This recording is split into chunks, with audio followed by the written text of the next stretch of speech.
Because if we were 1,000 or 10,000 that hoped for one thing, it would be such a big impact. But we don't hope for that. We live for that. And I've seen so many stars in America who have become successful. And I'll pick two women. I will not mention their names, but you know, they had like 100 million followers each, and they became successful. One was probably worth maybe 50, 60 million. The other one was worth 20 million. And guess what? The fact that the other one made 20 million and she's coming and she has many followers, the other one also didn't like it. And the one that has got a 20 million can also feel it. Like, oh no, then I got to fight you. And then they're fighting each other when God has already given you the gift. Would you just sit back and think about those who are stuck and drowned in fear? And then you start to use your 200 million followers and your 20 million coming together to create something, a product, a book, a story that would resonate with your minds and replace their fear with hope. That's impactful. That's something that we need. We fight each other for no reason. It makes us look stupid. That's the point I'm making. That when are we going to claim our heritage back? It puts tears in my heart. Because a man like me, tears don't fall from my eyes unless it's blood. And that's because I've gone past feeling any pain. I can see truly. I don't know if I've been here before or if I'm a time traveler.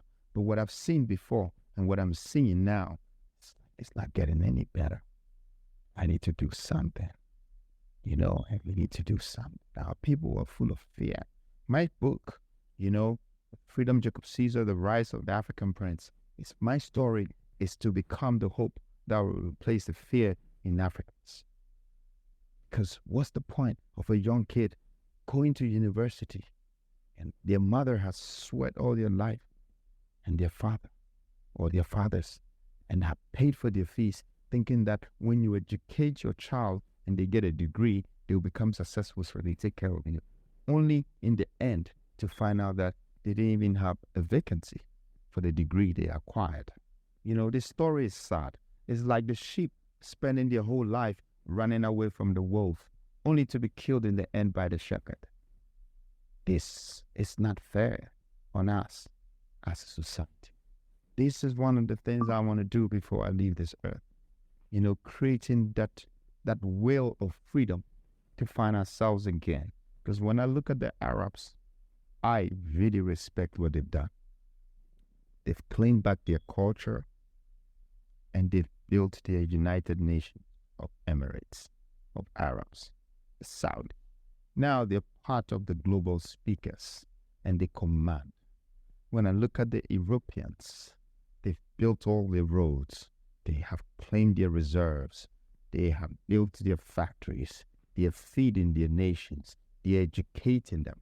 When I look at America, North, South, and East, there's a whole industrialization, preservation, reservations, and a whole Hollywood and Wall Street and this and that and Brazil and many things is going on in a great circulation. So they built their world. They're surviving. When I look at Asia, the Hong Kongs, the Singapores, the China, they're feeding the world. They're doing things. Then when I look at Africa, I see death. I see sickness. I see fear. I see pain. I see a disappointed leader. I see just negativity. But when I look, I see myself standing on a gold field and everyone around me is looking for what I'm standing on and they are standing on the same gold field. And so this is what I mean, that when people want to have understanding, they need to start to see what is beneath where they're standing so they can have respect for knowledge, wisdom. That is the equation of understanding. To know what God has given you, the power of your wisdom, the power in your knowledge, to be able to understand that value, the power in your color, the power in your resources. You need to understand it. We need to have hope. And I don't want to be a multi-billionaire to be so rich, because I don't want to be remembered by riches. I don't want to be remembered by money. I want to be remembered by the legacy that impacted societies, that built generations. that created the new redemptive revolution that became a reformative resource which changed my world. So what will you build? Well, it will start from me develop. See, you got to develop before you build. You have to invest before you explain before. Let's get to this.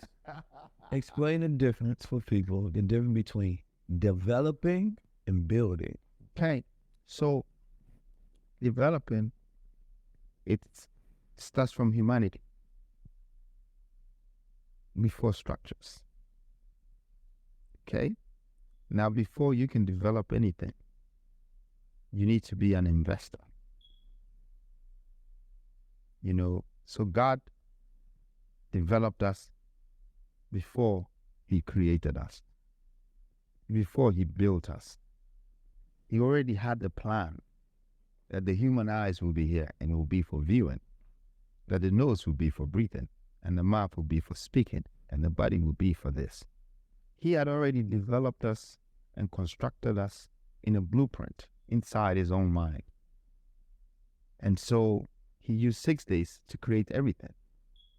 But he probably used 1,000,000 years, which might look like a day for him, to see how these things would have to be put together as a puzzle that will come together to create a nature for people, for humanity.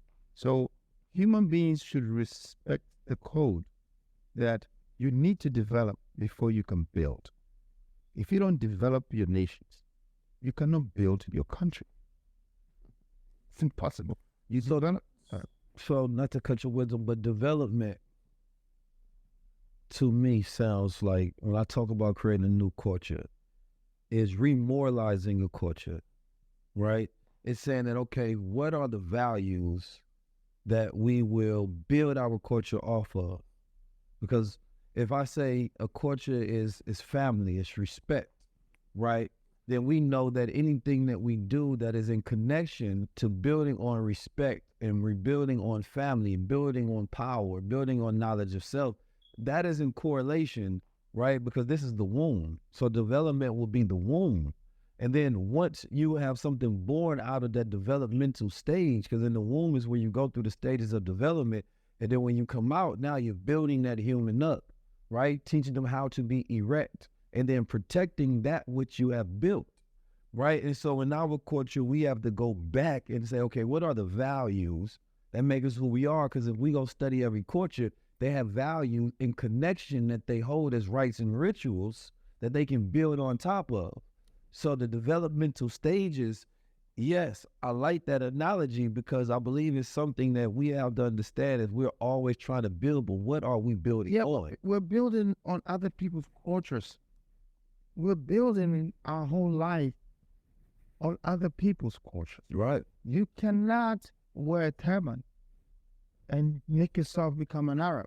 This is so if you do it, you're going to come off. Or fashion sake. Yeah. You're not building yourself. Mm-hmm. You understand what I'm saying? Now, we have lost our culture. So, culture cannot be built. It can be redeveloped again. And you can do the redevelopment from the younger ages. The belly of the womb of the day. You can actually change the mindset of the younger people of today. And then they start to practice how valuable that traditional culture that you are embedding in them is for them. And they have to hold it with value. It's important. We haven't done that development. And then what is the investment? The investment is the actual time that we put in the play. It's important that when you look at the Arab system, they sent their children to Europe and America. They said to them, go and study how they do the architecture. Go and study how they do the engineering. And when you come back, we're going to use it here. The same thing. And when you're coming, bring the people that you learn from. Yeah. So what did they do?